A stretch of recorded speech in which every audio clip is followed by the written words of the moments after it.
Sidoarjo, atau banyak orang menyebutnya sebagai kota udang dan bandeng, dikarenakan komoditas utama kota ini adalah udang dan bandeng segar ataupun turunan produknya. Masyarakatnya pun sebagian besar bermata pencarian sebagai petani ataupun petani tambak. Namun ada hal unik di salah satu desa di kota Bandeng dan Udang ini, yang memiliki komunitas wanita yang menghasilkan produk olahan toga. Perkenalkan, nama desa tersebut adalah Desa Tambak Kalisogo. Desa Tambak Kalisogo ini adalah sebuah desa di Kecamatan Jabon, Kabupaten Sidoarjo, Jawa Timur. Terletak di bagian selatan Kabupaten Sidoarjo, berbatasan langsung dengan Kabupaten Pasuruan. Berdasarkan data administrasi pemerintah Desa Tambak Kalisogo tahun 2021, jumlah penduduk terdiri dari 848 kartu keluarga dengan jumlah total populasi 2.468 jiwa. Di desa ini terdapat komunitas wanita yang sangat aktif dan berdedikasi, yaitu komunitas Asman. Komunitas ini beranggotakan ibu-ibu yang memiliki semangat tinggi untuk memanfaatkan potensi alam di sekitar mereka dengan mengelola tanaman obat keluarga.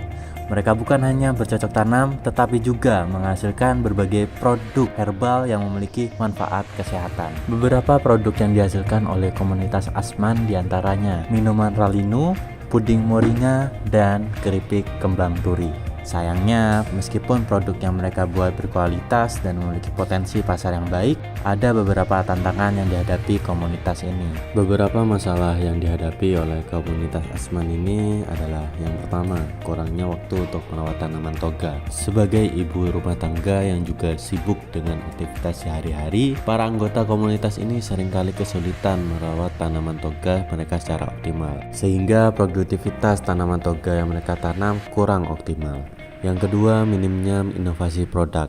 Saat ini, produk-produk yang dihasilkan masih terbatas dan belum banyak varian yang dapat menarik minat pasar yang lebih luas. Yang ketiga, kurangnya pengetahuan tentang pemasaran digital. Komunitas Asman belum sepenuhnya memanfaatkan platform digital seperti media sosial ataupun e-commerce untuk memasarkan produk mereka secara efektif. Mereka masih menggunakan cara tradisional, yaitu penjualan secara door to door ataupun menjual saat ada event tertentu saja. Dan yang terakhir adalah ketergantungan pada bahan baku yang dibeli di pasar. Dikarenakan luas taman tanaman toga yang mereka punya masih kecil, maka bahan-bahan tertentu untuk produk herbal masih harus dibeli di pasar, yang tentu saja menambah biaya produksi produk mereka. Itu ya untuk menyiram itu kita kesulitan juga, karena itu kadang airnya cuma ya kita kan sendiri.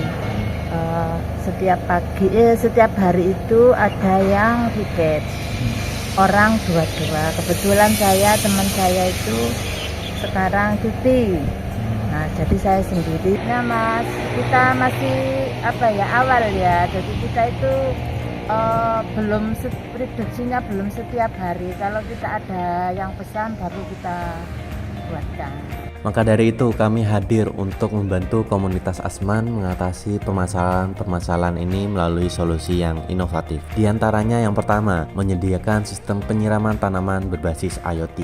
Dengan sistem ini, penyiraman tanaman dapat dilakukan secara otomatis sehingga menghemat waktu dan tenaga para anggota komunitas. Lalu kami akan memberikan solusi inovasi produk sehingga lini pemasaran produk kelompok Asman akan semakin luas. Selanjutnya yaitu membantu membuka platform digital untuk pemasaran. Tidak hanya membuka saja, kita akan membantu untuk pemasarannya juga dan akan membuat website untuk menjelaskan produk-produk yang dimiliki oleh Asman, yang link websitenya akan ada di kemasan produk. Dan yang terakhir yaitu memperluas lahan produksi tanaman dan membuat aquaponik. Dengan memperluas lahan dan membuat aquaponik ini, diharapkan komunitas ini dapat menanam lebih banyak bahan baku sehingga ketergantungan pada bahan yang dibeli di pasar dapat berkurang. Diharapkan para anggota komunitas akan memiliki peluang untuk memperluas jangkauan usaha mereka dengan peningkatan keterampilan di bidang teknologi dan pemasaran digital serta meningkatkan produktivitas. Harapan kami, dampak jangka panjang dari program ini tidak hanya terasa di tingkat individu, tetapi juga dapat menginspirasi pemberdayaan masyarakat secara lebih luas.